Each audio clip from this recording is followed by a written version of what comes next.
નમસ્કાર, પ્રણામ, સ્વાગત છે તમારો એક નવા વિડીયોમાં। મિત્રો, પસંદ આવે તો વિડીયોને લાઇક, શેર અને નવા હોય તો ચેનલને સબસ્ક્રાઈબ જરૂરથી કરજો।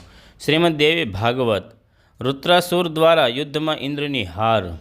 વ્યાસજી કહે, રાજન, બ્રાહ્મણોના આશીર્વાદ લઈ વૃત્રાસુર રથમાં બેસી ઇન્દ્રનો વધ કરવા રવાના થયો। દેવતાઓએ હરાવેલા એવા બધા દૈત્યો વૃત્રાસુર મહાબળવાન જાણીને તે સાથે આવ્યા।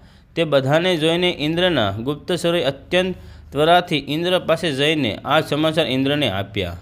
આથી ઇન્દ્ર ચિંતિત થયો ત્યારે ગુરુ બૃહસ્પતિને બોલાવી કહેવા લાગ્યા, ગુરુદેવ, વૃત્રાસુર મારો વધ કરવાને દૈત્ય સેના સાથે આવી ગયો છે। ત્યારે બૃહસ્પતિ કહે, ઇન્દ્ર, તમે નિર્દોષ કે જેણે તમારો કોઈ અપરાધ નથી કર્યો તેવા તપોનિષ્ઠ બ્રાહ્મણનો વધ કરી નાખ્યો છે। તેવા નિર્દોષ કર્મના ભાગીદારી તમે બન્યા છો અને તે કર્મનું ફળ આપવા તત્પર થાય છે।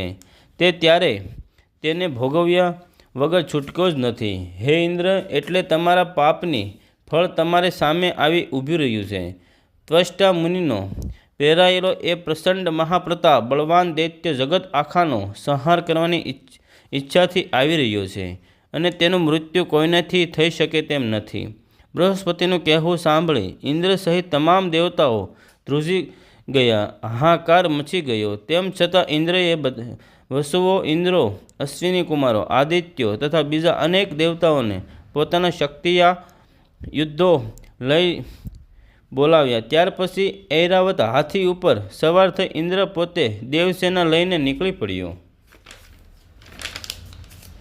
વૃત્રાસુર પણ દૈત્યો સાથે એ સમયે આવી પહોંચ્યો અને માનવ પર્વતની ઉત્તર સીમા પર પહોંચ્યો। ત્યાં દેવ અને દૈત્યોની સેના સામસામે ભટકાઈ ત્યારે બંને સેનાઓ વચ્ચે ધમાસાણ યુદ્ધ થયું।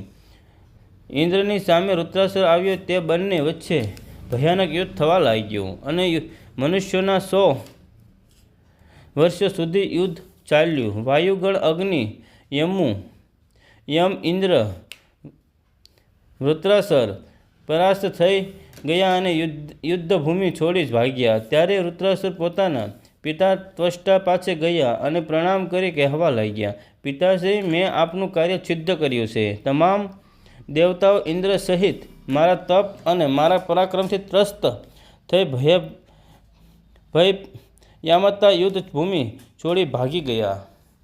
વ્યાસજી કહે, રાજન, વૃત્રાસુર પાસેથી આવું સાંભળતા મુનિ ત્વષ્ટા અત્યંત પ્રસન્ન થઈ કહેવા લાગ્યા, પુત્ર, હું આજે મને ખરેખર પુત્રવાન સમજું છું। બેટા, તારી થકી મારું જીવન સફળ થયું છે। સાંભળ, હવે તારી હિત શેમાં છે તે હું તને કહું છું। હે મહાભાગ, તું હવે સાવધાન રહીને નિર્જળ થઈ જે તપ કર। તારો શત્રુ ઇન્દ્ર મહાકપટી છે। કોઈ પણ પ્રાણીને બળ, બુદ્ધિ, તપ કરવાથી પ્રાપ્ત થાય છે। તપોબળથી જ યુદ્ધ ભૂમિમાં વિજય મળે છે। એટલા માટે તું બ્રહ્માજીની આરાધના કર અને તપ કર, તેમના થકી શ્રેષ્ઠ વરદાન પ્રાપ્ત કર। તારા તપોબળથી બ્રહ્માજી તારા ઉપર પ્રસન્ન થશે અને તને વરદાન આપશે। ત્યાર પછી તું અમર થઈ જઈશ।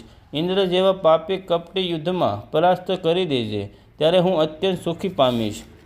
વ્યાસજી કહે, રાજન, પોતાના તપસ્વી પિતાશ્રીની આજ્ઞા થતાં વૃત્રાસુર પ્રસન્નતાપૂર્વક ગંધમાદન પર્વત ઉપર, જ્યાં પવિત્ર પતિતોની પાવન કરવાવાળી ગંગા નદી તટે વૃત્રાસુર અન્ન જળનો ત્યાગ કરી મન પવિત્ર રાખી એક નિષ્ઠાથી યોગાભ્યાસ એક આસન ઉપર બેસી સ્થિર તપ કરવા લાગ્યો અને બ્રહ્માજીનું ધ્યાન કરવા લાગ્યો। ત્યારે આની જાણ ઇન્દ્રને થતાં તેને ચિંતા થવા લાગી। એટલે ઇન્દ્રે તેને તપ કરતા રોકવા અનેક વિઘ્નો નાખ્યા, પરંતુ તે ફાવ્યો નહીં। પરમ તપસ્વી એવા વૃત્રાસુરને તેના તપમાંથી જરાપરા પરાજિત કરી શક્યો નહીં। જય શ્રી કૃષ્ણ।